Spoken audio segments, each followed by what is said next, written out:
ఇగో Israel చూడరయ్యా, Israel పాతాళంలో దాక్కున్నా Israel గురి తప్పలేదట. పాతాళంలో దాక్కున్నా కూడా అమెరికా తయారీ GBU-28 బాంబులు బంకర్లను ఛేదించేందుకు అనువైనవి.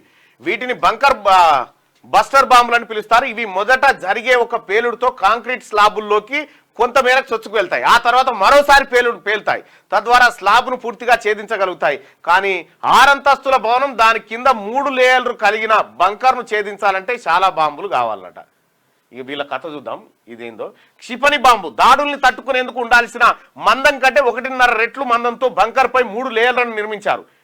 వీటన్నిటినీ ఛేదిస్తూ నస్రల్లాను చంపడం చాలా కష్టమైన పని, ఇన్ని బంకర్లు పెట్టినాక కూడా. ఇక రెండోది ఏంటంటే, ఒకవేళ దాడి జరిగితే తప్పించుకునేందుకు బంకర్ కింద నుంచి రహస్య మార్గం కూడా ఉందట.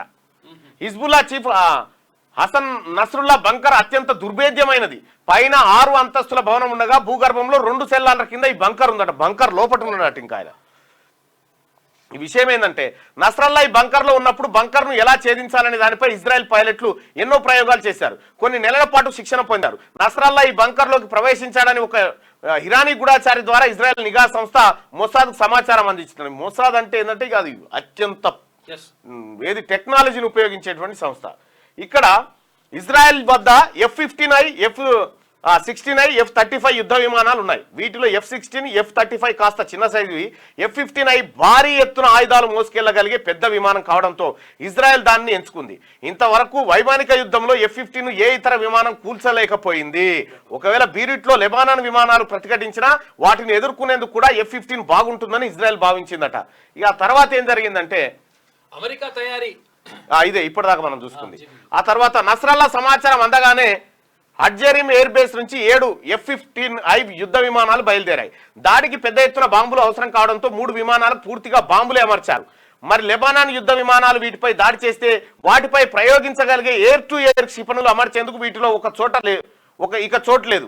అందువల్ల మరో 4 F-15 పూర్తిగా క్షిపణులతో వీటికి రక్షణగా బయలుదేరినట పైలట్ గా. ప్రపంచంలో అత్యుత్తమ ఎయిర్ టు ఎయిర్ క్షిపణుల్లో అమ్రామ్ 120D ప్రథమ శ్రేణిలో ఉంటుంది. MiG-25, MiG-29, Su-24 వంటి అనేక విమానాల్ని కూల్చిన చరిత్ర వీటికి ఉంది. ఇజ్రాయెల్ F-15లో వీటిని అమర్చిరట. ఇంకా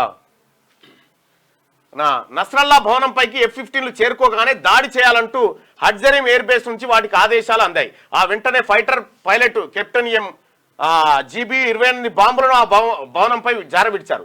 సెకండ్లోనే 10ల సంఖ్యలో బాంబులు పడడంతో 6 అంతస్తుల భవనం కుప్పగూలింది. GBU-28 బాంబులు నస్రల్లా ఉన్న బంకర్ లేయర్లను చీల్చుకుంటూ వెళ్ళాయి. 1.5 నిమిషాల్లోనే భవనం కుప్పగూలిపోయింది. ఇక ఒక బాంబు వల్ల ఏర్పడిన రంధ్రం ద్వారా మరో బాంబు, తద్వారా ఇంకో బాంబు, ఇలా పాతాళం దాకా బాంబులు చేరుకున్నాయి. మొదటి 1.5 నిమిషంలోపే నస్రల్లా చనిపోయినట్టు అనిపించినా ఎంత మాత్రం తప్పించుకోకూడదనే ఉద్దేశంతో 7 నిమిషాల పాటు 80 బాంబులు వేశారు. బాంబుల దాడి ఏ స్థాయిలో జరిగిందంటే, అక్కడి రిక్టర్ స్కేల్ పై సుమారు 3.2 తీవ్రతతో భూకంపం రికార్డ్ అయింది. లెబనాన్ యుద్ధ విమానాల నుంచి F-15లకు ఎలాంటి ప్రతిఘటన ఎదురు కాలేదు.